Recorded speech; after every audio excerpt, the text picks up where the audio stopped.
नमस्ते प्रणाम। मैं संजू आजमगढ़िया आप लोग के बीच एक छोटी सी नाच गीत लेके आई हूँ। अच्छा लगे तो कमेंट बॉक्स में बताइएगा। प्लीज मेरे चैनल को सब्सक्राइब और सपोर्ट करिएगा।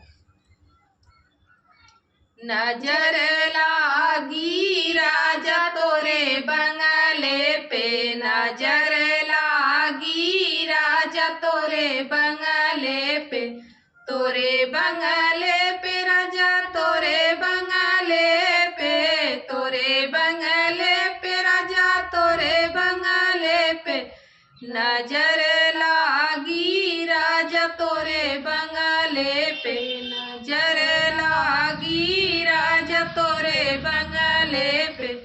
जाऊ माही हो तो राजा बन की मोरहनिया, जाऊ माही हो तो राजा बन की मोरहनिया, नाचत रह तो राजा तोरे बंगले पे, नाचत रह तो राजा तोरे बंगले पे, नजर लागी राजा तोरे बंगले पे, नजर लागी राजा तोरे बंगले पे, तोरे बंगले पे राजा तोरे बंगले पे, तोरे बंगले पे राजा तोरे बंगले पे, नजर लागी राजा तोरे बंगले पे।